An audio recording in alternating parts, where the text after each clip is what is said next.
Walton smart fridge presents dribbling এর আরও একটা এপিসোডে সবাইকে আমন্ত্রণ জানাচ্ছি এবং আজকে একেবারে সরাসরি টু দ্য পয়েন্ট চলে আসছি, কারণ এখন কিন্তু খেলা হবে টু দ্য পয়েন্ট। বিশ্বকাপ 2026 এমন একটা স্টেজে গিয়ে পৌঁছেছে, একটা ম্যাচ ধরে ধরে এগিয়ে যেতে হবে। Every match is a knockout এবং নকআউট ম্যাচেস শুরু হয়ে গেছে। রাউন্ড অফ 32-তে হোস্ট ক্যানাডা, তারা কোনো মতে একটা ন্যারো মার্জিনে সাউথ আফ্রিকাকে হারিয়ে প্রথম দল হিসেবে রাউন্ড অফ 16-এ চলে গেছে। শুধু এই ম্যাচটা নয়, সামনে আরও ম্যাচ রয়েছে। ব্রাজিল ভার্সেস জাপান যে ম্যাচটা আছে আজকে রাতে, সেই ম্যাচ নিয়ে বিস্তারিত আলোচনা হবে এবং সেই সাথে সেই রাতেই পরবর্তীতে নেদারল্যান্ডসের ম্যাচও আছে মরক্কোর সঙ্গে, যেটা একটা বিগ গেম হবে সকাল 7টায় আগামীকাল। এবং তার আগে জার্মানি, তারাও মোকাবেলা করবে প্যারাগুয়েকে। সুতরাং বিগ প্রোফাইল কিছু ম্যাচ সামনে রয়েছে, সেগুলো নিয়ে আলোচনা হবে। আশা করি সাথে থাকবেন। ড্রিবলিংয়ের আজকের পর্বে আপনাদের সঙ্গে রয়েছে যথারীতি আমি আহমেদ পারভেজ, এবং সাথে এমন একজন গেস্টকে পেয়েছি যাকে অনেকেই হয়তো ক্রিকেটের মানুষ হিসেবে স্ক্রিনে চেনেন, তবে definitely all sorts of sports নিয়ে তিনি রিসার্চ করেন, গবেষণা করেন, লেখালেখি করেন। এবং আরিফুল ইসলাম রনি, আপনাকে অনেক অনেক ধন্যবাদ জানাচ্ছি আজকে আমাদের সঙ্গে জয়েন করার জন্য। আপনাদেরকেও ধন্যবাদ।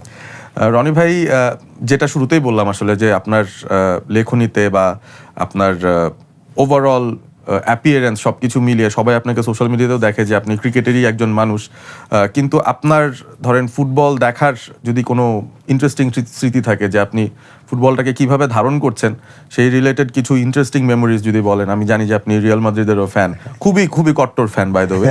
সো ওই বিষয়গুলো নিয়ে যদি একটু আমাদের দর্শকদের অ্যাটলিস্ট জানান। না, আমার ফুটবল প্রেম আসলে রিয়াল মাদ্রিদ কেন্দ্রিকই। মানে বাংলাদেশের খুবই বিরল সেই মানুষদের একজন যার ন্যাশনাল টিমে কোনো স্ট্রং সাপোর্ট নেই। আমি রিয়াল মাদ্রিদ কেন্দ্রিকই আমার সাপোর্ট। একসময় যদিও স্পেন সাপোর্ট করতাম, সেটাও রিয়াল মাদ্রিদের কারণে। যখন রামোসরা ছিলেন, ফার্নান্দো হিয়েরো ছিলেন, এর আগে কাসিয়াসরা ছিলেন, ওই সময় ইভেন আমি স্পেনের পতাকাও টাঙাতাম বাড়িতে 2002 বিশ্বকাপে ওই সময়। বাট উইথ দ্য টাইম আসলে সেটা মানে ওটা তো জেনুইন সাপোর্ট ওরকম না, সো এটা থাকেনি। Real Madrid কেন্দ্রিকই। রাউলকে দেখেই আমার রিয়াল মাদ্রিদ সাপোর্ট করা শুরু, এবং মানে রিয়াল মাদ্রিদ কেন্দ্রিক তো অনেক অনেক স্মৃতি আছে। বাট ডেফিনেটলি বিশ্বকাপ তো বাংলাদেশে, শুধু গোটা বিশ্বে না, বাংলাদেশের সবচেয়ে বড় উৎসবের মতো একটা জায়গা আছে। আমি 94 সাল থেকে বিশ্বকাপ দেখে আসছি। যদিও ক্রিকেট আমার পেশার খাতিরে ক্রিকেট নিয়ে কাজ করতে হয়, কিন্তু ফুটবল প্রেম তো বলে যে বাঙালির তো রক্তে মিশে আছে ফুটবল, এবং এটা তো আমাদেরও সেটা রক্তে আছে। না, ফুটবলের যে উন্মাদনা বা উত্তেজনা, রক্তে যেভাবে নাচন জায়গায়, এটা আসলে ডিফারেন্ট। সো এটা বিশ্বকাপ আসলে আরও ভালোভাবে ফিল করা যায়। স্মৃতি অনেক আছে, বললে আসলে শেষ হবে না। আচ্ছা, পার্টিকুলার কোনো স্মৃতিতে আপনাকে আটকাবো না। আমরা বর্তমানেই থাকি। এবারে বিশ্বকাপটা যে ঘটছে, অনেক দিক থেকেই ভিন্নতা এবারে বিশ্বকাপে আছে। শুরুতে তো 48টা দল, 3টা ডিফারেন্ট দেশ, প্রথমবারের মতো এইভাবে যৌথ একটা আয়োজন, এবং রুলস রেগুলেশনসে বেশ কিছু পরিবর্তন। অনেকগুলো দল যারা এসেছে লোয়ার র্যাঙ্কড, সারপ্রাইজ করে দিয়েছে এই গ্রুপ পর্বের খেলাগুলোর ভেতরেও। সো আপনাকে যদি পিন পয়েন্ট করে জিজ্ঞাসা করি যে পুরো গ্রুপ পর্বের ওভারঅল সবচেয়ে বেশি সারপ্রাইজ আপনাকে কি করেছে, কোন ঘটনাটা বা কোন টিমের পারফরমেন্স? ডেফিনেটলি এখানে গোটা বিশ্বই যাদেরকে নিয়ে কথা বলছে তাদের কথাই বলতে হবে। কেপ বার্ডের প্রতি আমার একটা পার্সোনাল মানে কানেকশনও আমি ফিল করি, এই কারণে কেপ বার্ড যখন ওই ওয়ার্ল্ড কাপ তাদের বাছাই পর্বে ধরে এগোচ্ছিল, তখন আমি খুব ফলো করছিলাম। কাদের ক্ষেত্রে আমার লিখতেও হতো, লিখছিলাম এবং খুব ফলো করছিলাম। একটা করে ধাপ পেরিয়ে যখন তারা এগোচ্ছে, এবং আলটিমেটলি ক্যামেরুনের গ্রুপ থেকে তারা চলে আসলো, এবং তাদের যেদিন তাদের কোয়ালিফাইং ম্যাচটা যেদিন ফাইনাল হবে, সেদিন কিন্তু গোটা দেশের ছুটি দেওয়া হয়েছিল, সরকারি ছুটি দেওয়া হয়েছিল। সো আমিও খুব মানে ওয়েট করছিলাম, খেলা দেখতে পারিনি কিন্তু ওয়েট করছিলাম যে কী হচ্ছে, আমি ফলো করছিলাম অনলাইনে। তারপরে ম্যাচটা যখন হলো, মানে ওদের সারা দেশে একটা জাতীয় উৎসবের মতো হয়ে গেল। তাদের ন্যাশনাল স্টেডিয়ামের দর্শক ধারণ ক্ষমতা মাত্র 15,000। তো বুঝতে পারছেন তারা কি, কিন্তু ওই উৎসবটা দেখে ভালো লেগেছে। তারপরে তারা বিশ্বকাপে এসে এটা করবে, এটা তো আসলে মানে কল্পনারও বাইরে। সো মানে ওই 48টা দল বিশ্বকাপ হয়েছে, সামনে 64টাও হতে পারে, এরকম আলোচনাও আছে বা প্রস্তাবনা আছে। এগুলো শুনলে আসলে মানে মনে হয় যে বেশি বিশ্বকাপ তার সেই আবেদনটা হারাচ্ছে, বা ওই সলিড একটা যে কম্প্যাক্ট একটা নেচার থেকে সেটা হারাচ্ছে। কিন্তু আবার যখন এই দলগুলোর পারফরমেন্স আমরা দেখি, তখন মনে হয় যে আমরা তাদেরকে বঞ্চিত বা কেন করবো, বা যদি সত্যিকার অর্থেই মানে বিশ্বকাপ বলি, মানে ক্রিকেটে যেটা আমরা অনেক সময় অভিযোগ করি, হ্যাঁ ক্রিকেটটা সত্যিকার অর্থে বিশ্বকাপ হয়ে ওঠে না অনেক সময়, ফুটবলে তো সেই জায়গাটা হচ্ছে। সো দুটো দিকে আছে, কিন্তু আমার খুব ভালো লেগেছে, আমি এনজয় করেছি গোটা বিশ্বের মতোই আসলে, এবং তাদের যে লড়াকু মানসিকতা সেটা ভালো লেগেছে। এবং আর্জেন্টিনাকে তারা যদি সারপ্রাইজ করে দেয়, আমি বলছি না হারিয়ে দেবে, কিন্তু আর্জেন্টিনাকে তারা যদি একদম আর্জেন্টিনার সামর্থ্যের চূড়ায় নিয়ে যায় একদম, তাহলে আমি খুব অবাক হব না আর কি। তাদের যে পারফরমেন্স, তারা সাবেক বিশ্ব চ্যাম্পিয়ন উরুগুয়ের উপরে দ্বিতীয় স্থানে গিয়ে শেষ করেছে। স্পেন উরুগুয়ের গ্রুপে থেকেও একটা ম্যাচও হারেনি। এটা একটা অসাধারণ কীর্তি বলা যায়, এবং তারা একদিক থেকে একটু লাকি, কারণ ঠিক একই কাজটা করেও কিন্তু ইরান তারা কোয়ালিফাই করতে পারলো না। 3 ম্যাচ থেকে তারাও অপরাজিত থাকলো, বাট আনফরচুনেটলি 3টা ইকুয়েশন মেলার ব্যাপার ছিল শেষ দিনে, সেই 3টার একটাও মেলেনি ইরানের জন্য। আমরা সরাসরি 5 বারের বিশ্ব চ্যাম্পিয়ন ব্রাজিলে চলে যাই, যেখানে নিশ্চয়ই আপনার রিয়াল মাদ্রিদেরও খুব ফেভারিট প্লেয়ার ভিনিসিয়াস জুনিয়র তিনি আছেন, এবং অনেকে বলছেন যে আসলে নেইমার এরাটা বোধহয় শেষ, এখন হচ্ছে ভিনির ব্রাজিল। এই ভিনির ব্রাজিলকে আমরা শুরু থেকেই দেখছি, এই ওয়ার্ল্ড কাপেই তার বলা যেতে পারে যে একটা প্রপার ব্রেকআউট হচ্ছে, যে টিমের main goal scorer, main man, তাকে ঘিরেই পরিকল্পনা আবর্তিত।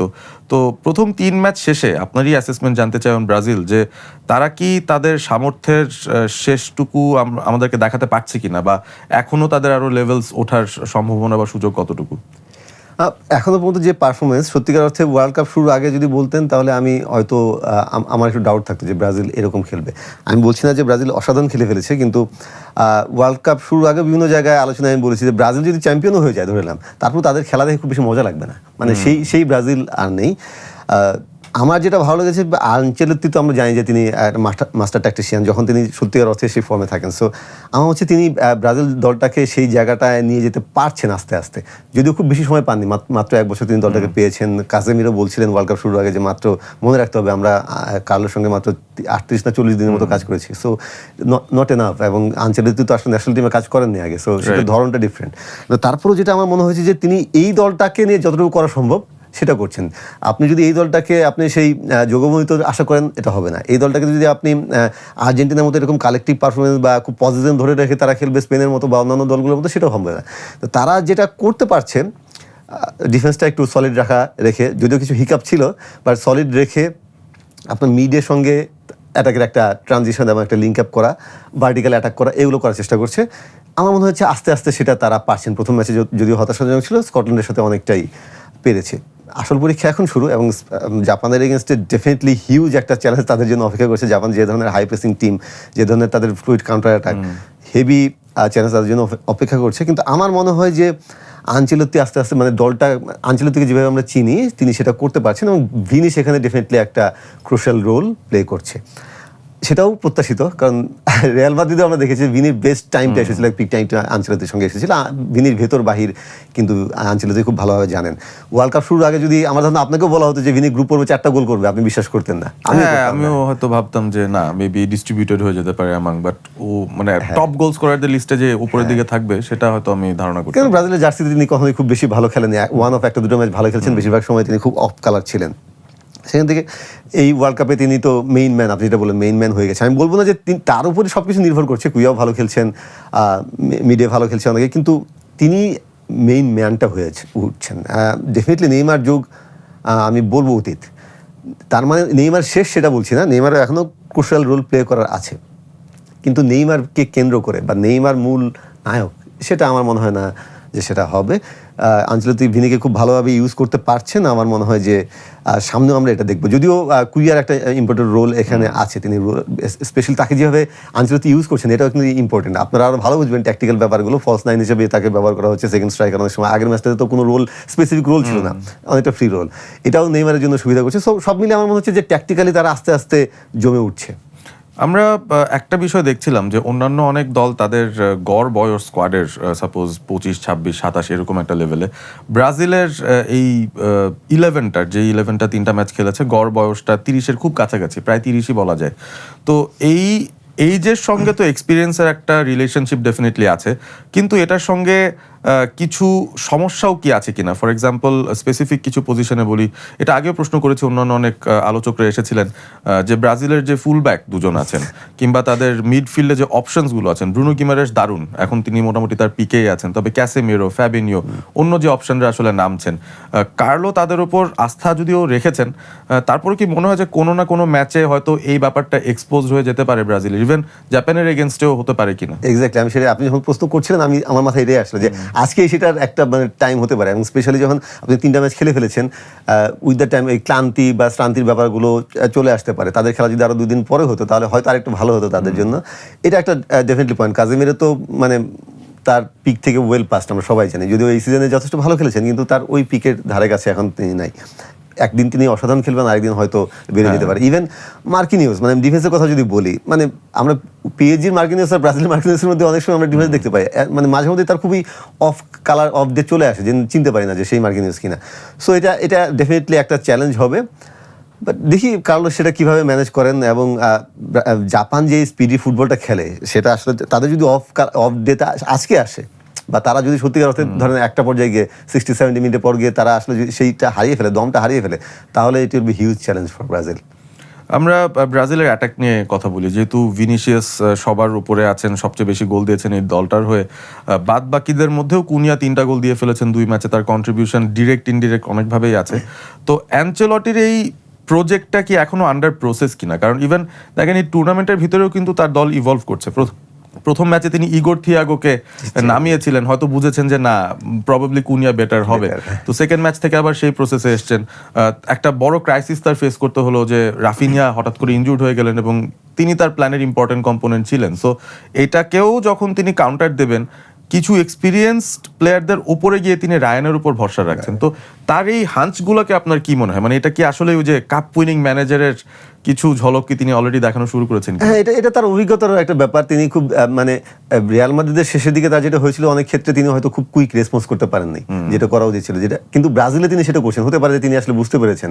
এবং একটা ব্যাপার হলো যে আপনার হাতে যদি অনেক অপশনস থাকতো, তাহলে তিনি হয়তো পাজলড হয়ে যেতে পারতেন। তার হাতে অপশনস অত বেশি নাই, মানে কোয়ালিটি অপশনস। সো তিনি আসলে সেগুলো কাজে লাগাচ্ছেন। আপনি খুবই মানে পারফেক্টলি বলছেন যে তিনি দলটা এখন ইভলভ করছে, এবং আমার ধারণা টুর্নামেন্ট যত এগোবে, যদি তার দল টিকতে পারে, তাহলে আরও অনেক কিছু আমরা দেখবো। নেইমার কীভাবে পারফর্ম করবেন, এটার উপরে অনেক কিছু ডিপেন্ড করবে। নেইমারকে ডেফিনেটলি আমি জানি না, হয়তো সামনে আলোচনা আসতে পারে যে নেইমারকে আমরা কীভাবে তিনি ইউজ করবেন।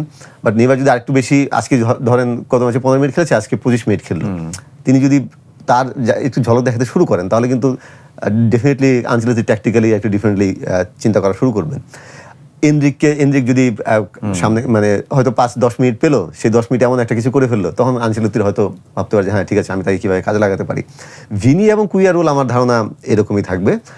নেইমার যদি ভালো করতে থাকেন, তাহলে হয়তো তাকে প্লে মেকার বা ওই ধরনের একটা রোলে দিবেন, যিনি আসলে ডিফেন্সটা ব্রেক করা বা একটি ক্রিয়েটিভিটি দেখানো, এরকম। সো ডেফিনেটলি যত সময় যাবে, যেহেতু টিমটাকে তিনি আসলে ওইভাবে পাননি, এবং রাফিনিয়া যাওয়ার পর তার অনেক কিছুই নিশ্চয়ই অ্যাডজাস্ট করতে হয়েছে, উইথ দ্য টাইম অপোনেন্ট বুঝেও ডেফিনেটলি, এবং তার নিজের দলের এগেনস্ট, নিজের দলের হয়েও তার অনেক কিছু তার অ্যাডজাস্ট করবেন, এবং আস্তে আস্তে দেখবো যে আরও হয়তো শেপ পাবে দলটা। আরও শেপ পাওয়া মানে কিন্তু ব্রাজিল ডেঞ্জারাস। এবং রনি ভাই যেভাবে বলছেন, আত্মবিশ্বাসের সঙ্গে বলছেন যে আস্তে আস্তে ঠিক হতে থাকবে, বেটার হবে, তার মানে তিনি ধরে নিচ্ছেন যে জাপানের আজকে যেই বাধাটা, সেটা হয়তো ব্রাজিল পেরিয়ে যেতে পারবে। আমরা জাপান ব্রাজিলের স্কোর লাইনটাতেই চলে যাই। আপনি একটা প্রেডিকশন দেন দেখি যে কেমন হতে পারে স্কোর লাইন, নর্মাল টাইমে শেষ হবে না এক্সট্রা টাইমে যেতে পারে কিনা, এই সম্ভবগুলো নিয়ে একটু বলেন। আমার ধারণা একটু অ্যাম্বিশাস, যদি 3-2 ফর ব্রাজিল। ঠিক আছে, মানে যদি সত্যিকার অর্থে তারা যে খেলাটা খেলেছে, মানে জাপান মানে দেখার জন্য কিন্তু খুবই আনন্দদায়ী একটা দল, এবং চমৎকার একটা এশিয়ার দল এভাবে খেলে। জাপান কিন্তু টু সাম এক্সটেন্ট এশিয়ার ব্রাজিল আমরা বলতে পারি। মানে জাপানের ফুটবলে ব্রাজিলের অনেক প্রভাব আছে। আপনার 90s থেকে দুঙ্গা বা সেজার সাম্পায়ো তারা গিয়ে সেখানে খেলেছেন। জাপানের কোচরা জিকো তো ছিলেনই, এবং ব্রাজিলের কোচরা জাপানে গিয়ে খেলেছেন, জিকো সহ জাপানে গিয়ে কোচিং করিয়েছেন। সো জাপানের ফুটবলে ব্রাজিলের অনেক প্রভাব আছে, এবং তারা এখন যে ফুটবলটা খেলছে, এই কোচটা তো দুর্দান্ত, ডিফেন্সটা এত সলিড রেখে তারা যেভাবে 2 উইং ব্যাক দিয়ে যেভাবে অ্যাটাক করে, এবং স্পেশালি কাউন্টার অ্যাটাকগুলো দুর্দান্ত। সো ব্রাজিলের ডিফেন্স তো আমরা জানি যে আনচেলত্তি চেষ্টা করছেন একটা সলিড গড়ে তোলা। আপনি একটু আগে বলছেন 2 উইং ব্যাকের কথা। সো অনেক ঘাটতির জায়গা আছে, যদি সেটা জাপান কাজে লাগাতে পারে। সো গোল হবে আমার ধারণা। সো 3-2 বললাম আর কি। একটা ভালো স্কোর লাইন 3-2 হওয়া মানে আমরা একেবারে এন্টারটেনমেন্টের জন্য কিন্তু অপেক্ষায় থাকবো। আরেকটা টিম যারা একটা ম্যাচে এন্টারটেইন করেছে, তার আগের ম্যাচটায় মোটামুটি খেলেছে, কিন্তু শেষ ম্যাচটা ইকুয়েডরের সঙ্গে হেরে গেছে, সেটা হচ্ছে জার্মানি। তাদেরকে নিয়ে খুব বেশি আসলে উচ্ছ্বাস উদ্দীপনা খুব একটা দেখা যাচ্ছে না। অনেকেই তাদেরকে সেভাবে ফেভারিটও ধরছেন না এবারে ওয়ার্ল্ড কাপের জন্য। বাট আমার কাছে মনে হয়েছে যে আন্ডার দ্য কি তারা কিন্তু one of the best young ম্যানেজার্সের আন্ডারেই বিশ্বকাপে এসেছে, এবং তার আগের প্রিপারেশনও নিয়েছে।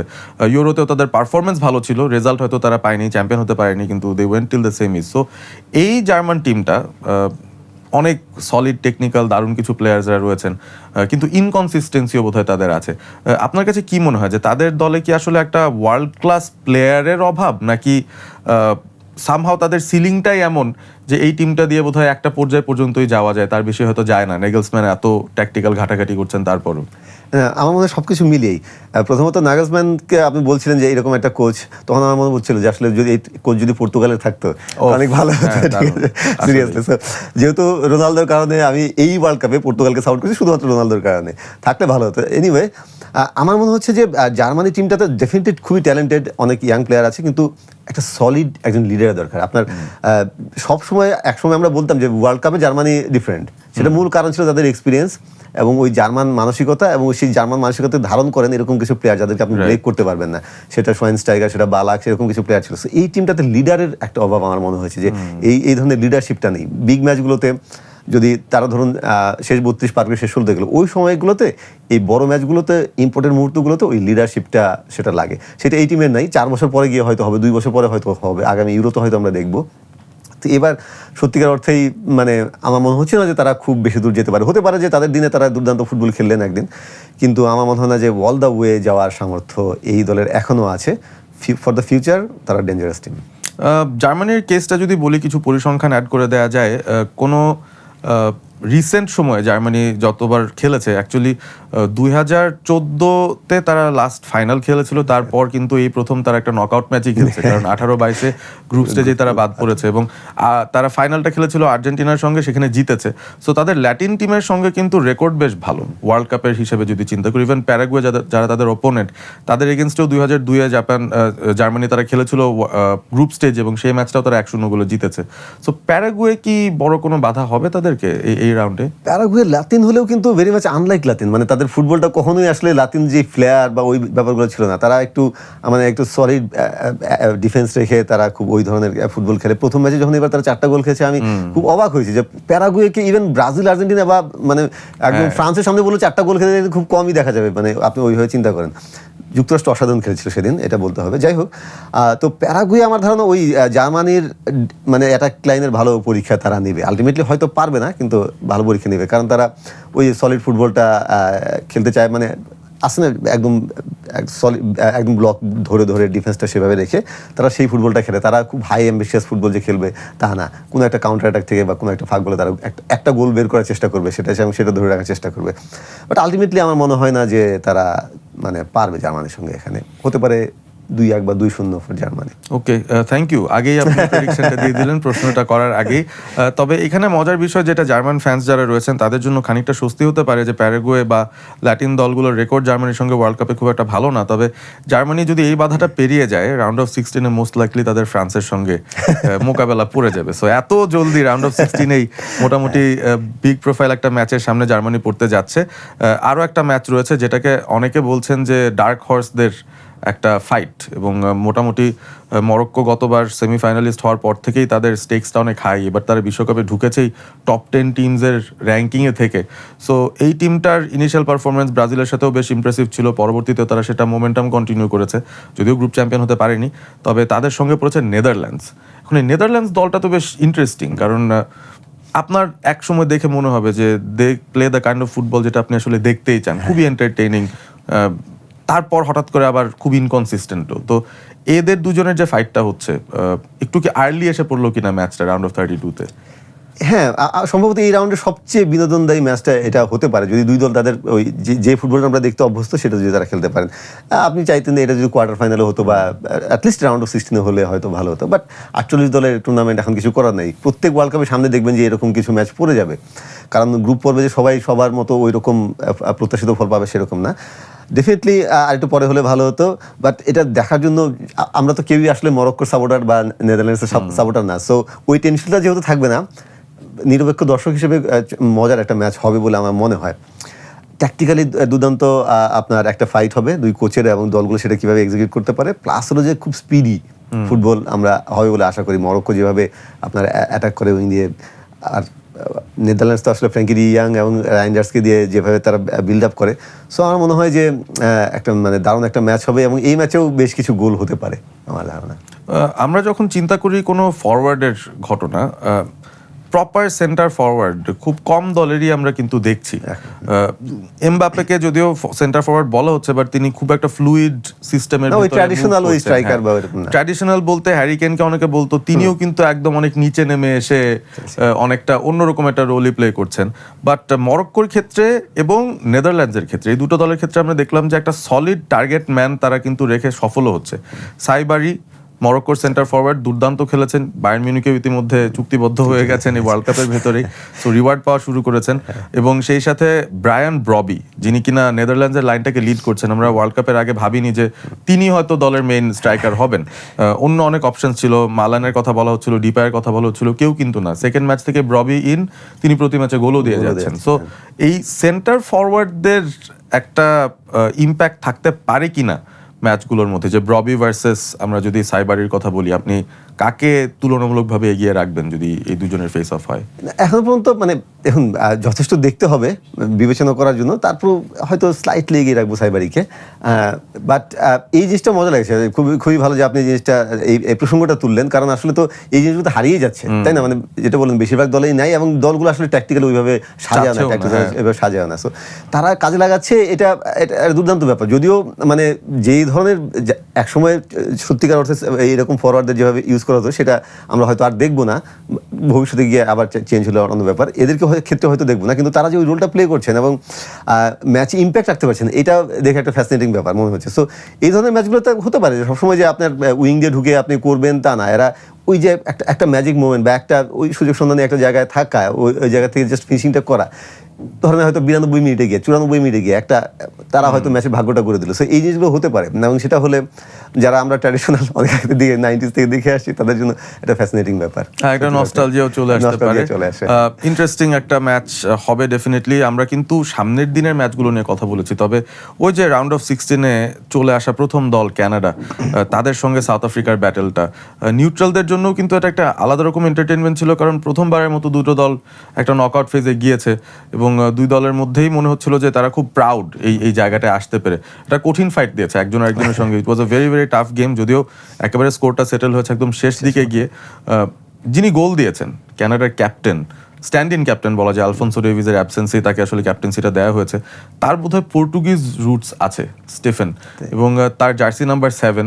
তিনি আবার রোনালদোর ফ্যান, আমি শুনছিলাম তিনি এজ লেভেলে আবার পর্তুগালের হয়ে খেলেওছেন এবং গোলও দিয়েছেন ডি বক্সের বাইরে থেকে। সো সবকিছু মিলিয়ে আমার মনে হচ্ছে যে ওই তো CR7 এখনো যা করবেন সেটার প্রিভিউ হয়তো কানাডার CR7 দিচ্ছেন, এরকম মনে হচ্ছে আমার কাছে। বাট ইন্টারেস্টিং যে কানাডা পাস করে চলে গেছে।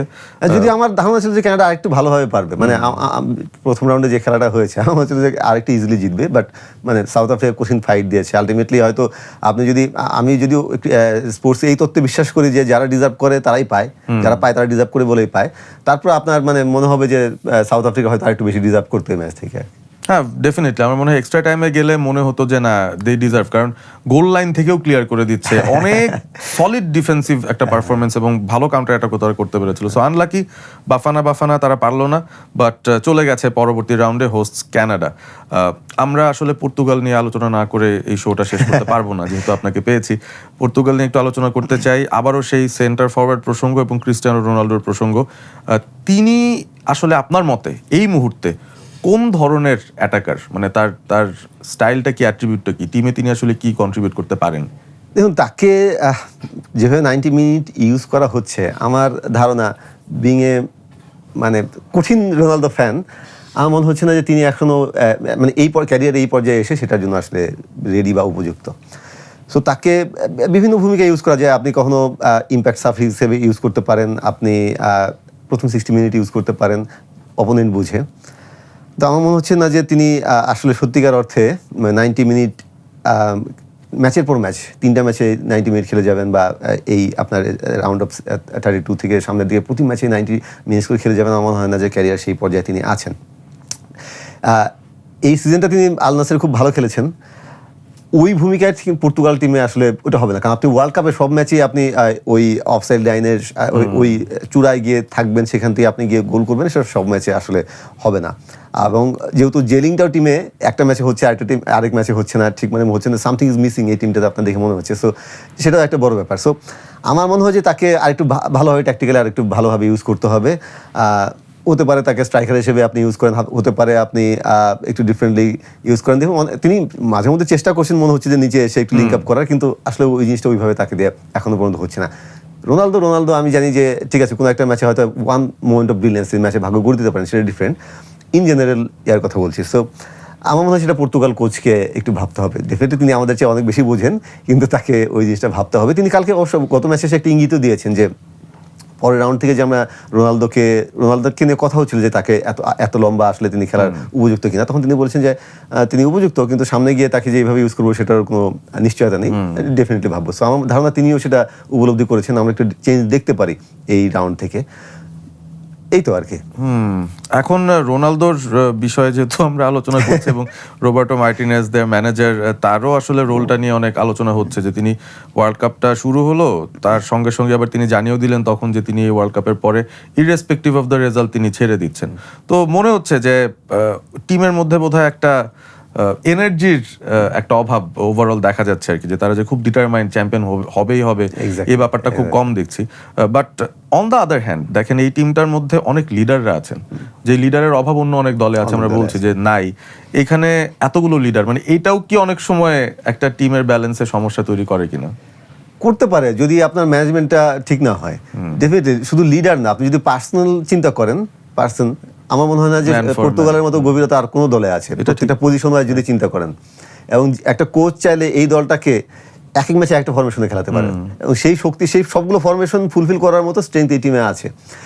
কিন্তু ওই যেটা বললাম সামথিং মিসিং, এখন আমি কোনো ষড়যন্ত্র তথ্য বা এসব বলছি না, কিন্তু সামথিং মিসিং এটা মানে খুব এভিডেন্ট, আপনি দেখতেই পাচ্ছেন। সো এখানে কোচের দিকে তো আঙুল উঠবেই যে হ্যাঁ কোচ, ফুটবল তো সবকিছুই ম্যানেজার কেন্দ্রিক, তাই না? সো তার এখানে একটা দক্ষতা বলি বা তার ঘাটতি বলি, ডেফিনেটলি সেটা নিয়ে প্রশ্ন তোলার মতো আছে। আমার মনে হয় যে সেটা যদি করতে না পারে তাহলে পর্তুগালের জন্য বেশি দূর যাওয়া টাফ। তাদের আপনি যেটা বললেন যে ওই যে মরিয়া একটা চেষ্টা, সেটা প্রথম ম্যাচের সমালোচনার পর আমরা হয়তো দ্বিতীয় ম্যাচে দেখলাম, যদিও উজবেকিস্তান, তারপরেও আমরা দেখেছি, কিন্তু পরের ম্যাচে আবার দেখলাম অন্যরকম। সো এখন যে পর্বটা শুরু হচ্ছে এখানে তো একটা ম্যাচেরই ব্যাপার, সো ইনকনসিস্টেন্ট হওয়ার কোনো সুযোগ নাই। সো ওই প্রতিজ্ঞা একটা, যে একটা চ্যাম্পিয়ন ভাইব থাকে কোনো কোনো টিমকে ঘিরে, সেটা আসলে দেখতে পাচ্ছি না। আমি জানি না যে সামনে কী হবে কিংবা চেঞ্জ হবে, কতটা ইন্সপায়ার তারা হবে, কিন্তু আমি দেখছি যে প্র্যাকটিসে তারা অনেক সময় তাদেরকে দেখা যাচ্ছে খুব এককাট্টা, বা রোনালদো সোশ্যাল সাইটে বলছেন যে তারা খুব এককাট্টা আছেন, একসঙ্গে আছেন, দেখতে ভালো লাগছে, কিন্তু মাঠে অনেক সময় সেটা দেখছি না।